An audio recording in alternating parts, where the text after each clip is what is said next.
प्रियंका, प्रियंका, हम तहरा से कुछ कहे के चाहत हई। हम तहार घर आवे के चाहतनी। तहार घर वालन से तहार हाथ मांगे बदे। हम तहरा बहुते पसंद करेली, लेकिन तहार दिल के बात जानत चाहतानी। का तू भी हमरा के पसंद करेली? प्रियंका सुनता।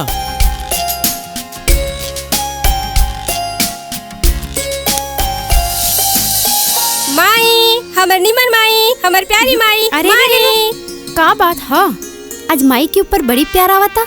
माई, आज हम बड़ी खुश हैं। का आज कोनो लड़का प्रपोज कर देले बा का? रउआ के कैसे पता माई? माई बानी तहार।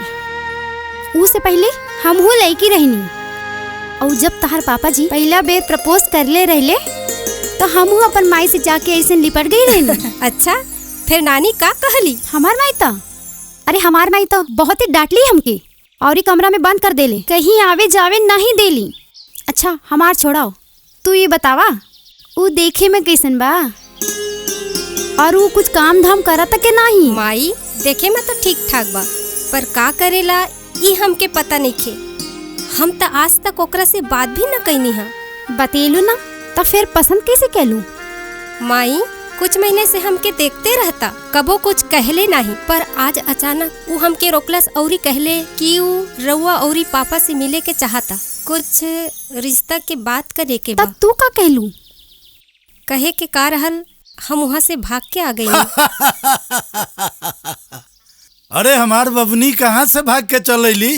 रउआ के लाडली से एगो लइका रोक के कहले बाटे कि वो हमनी से मिले के चाहता, रिश्ता के बात करे खातिर, ता ई लइकी भाग के आ गई। प्रिया, यहाँ आओ। का तू वो लड़का के पसंद करेलू?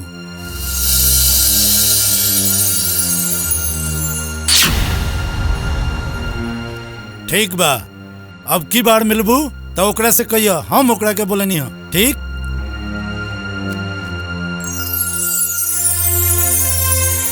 अगर वो लइका सही ना निकली तो? प्रिया के माई प्रिया के खामोशी सब कुछ कह देलस। उहो ओकरा के पसंद करेले, और हमार बेटी के पसंद गलत नहीं के हो सके। और हम नहीं बानी नु लइका के पढ़ के खातिर। भूख लागल बा, चलो खाना निकालो।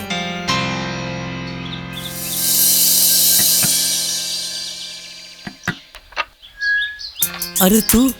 हाँ हम। का केहू और आवे कर रहल का? अरे नहीं यार, हमारी दुनिया में कौन बा जे हमरा से मिले आई? ओह माय डियर, हम तो बानी ना, एहे खातिर तो तोहसे रोज रोज मिले आ जाता नहीं। अरे ओ शैतान की नानी, ई बतावा कैसे आयल बाड़ू? हाँ, हमके तो कुछ शॉपिंग करे के बा, और आज मूवी भी देखे के मन करता।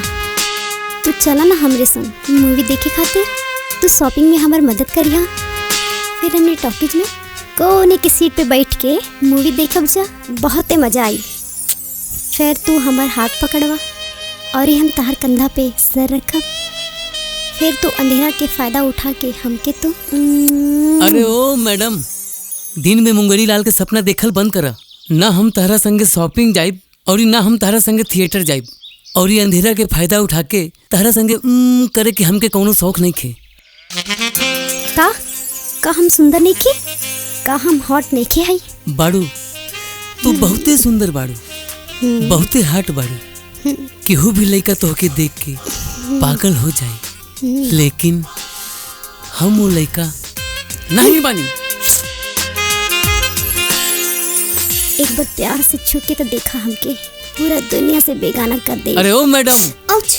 एकरा बदे तहरा के कई जन्म लेवे के पड़ी। और हाँ, हम जाते नहीं बाहर, तू रूम बंद करके चाबी अपना पास रख लिया, हम आके ले ले। हम जाते नहीं, बाय।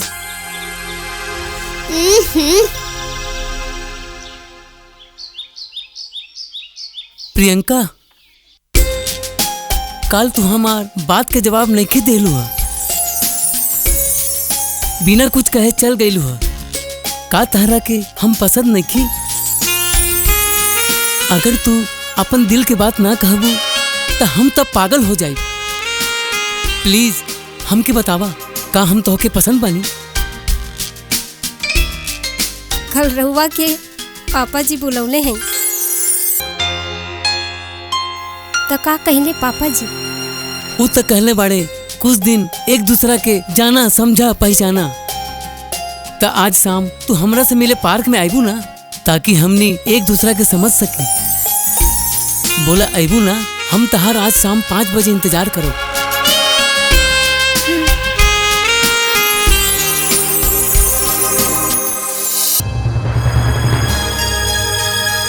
5 से 6, 6 से 7 बज गई, अभी तक ना आईली।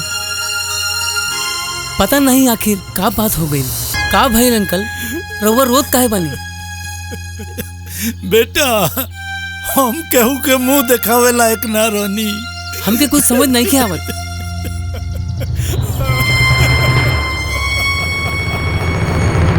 प्रियंका का भइल? नहीं, हमारे पास ना आई। अरे का भइल? आखिर केहू तो हमके बतावा, आखिर भइल का बा? अंकल रउआ बताई का भइल? राउर सब रोवत काहे बानी? हम तो लूट गए नहीं बेटा। अरे रउआ साफ साफ बताई भइल का बा?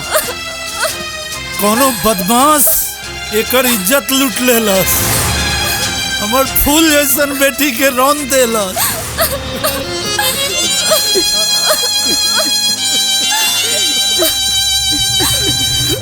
प्रियंका, प्रियंका बतावा हमके कौन रहलू?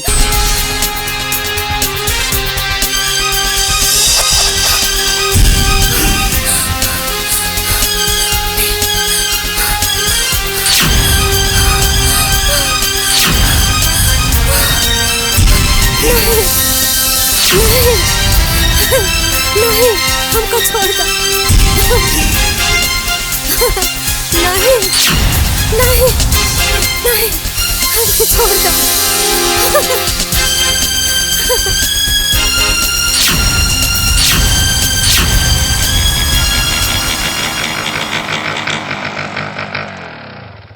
जल्दी चला लोग, ना तो भाग जाई।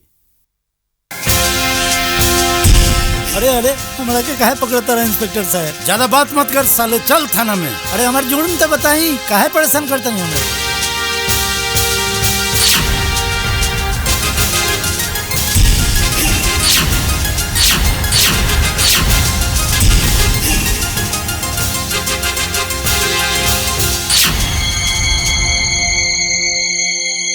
हाँ ये घर है, खोली दरवाजा खोली। जी कही ना। मैडम रउआ नाम के हमरा लगे वारंट बा, चली थाना चली। अरे ऐसे कैसे हम थाना चले का हम कैली का बानी? वो सब थाना में बतावल जाई, पहले थाना चली। अरे हम कैसे चले? हम तो कुछ कैली नहीं के बानी। देखिए मैडम हमरा के मजबूर मत करी, चली थाना चली। चली हम कैले का बानी चली, तो चली, बताओ वहाँ सर बतावल हमके। जाई। अरे आखिर बताओ तो सही हमके। रवि रवि देखा ना रवि, ये लोग हमके गिरफ्तार करता रहे, हम कुछ नहीं के कैली। प्लीज तू ऐसन काहे कैलू? रवि तू भी हमके ऐसे बोला था ना, हम का कहले बानी? हम कुछ नहीं कहले बानी रवि, प्लीज कुछ करो ना रवि।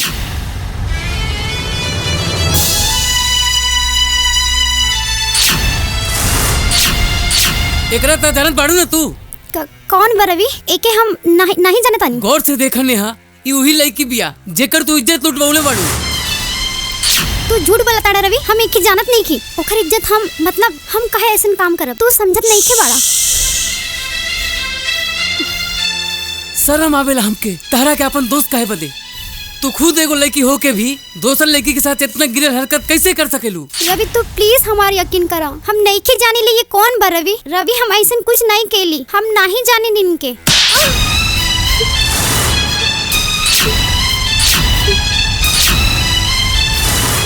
होल्डर लेके आओ के।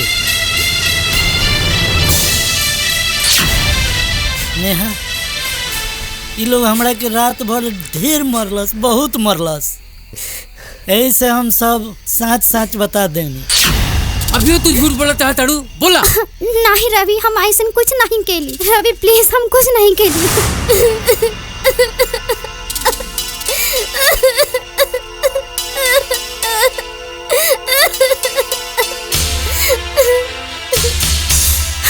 रवि, ये गंदा काम हम ही करोले बानी। वो दिन जब तू दोनों के पास में प्यार के बतिया करत देख ली तो हम अपने आप से बाहर हो गई और अपन आँखी के सामने अपन प्यार के छिनत देखे हम बर्दाश्त न कर पानी।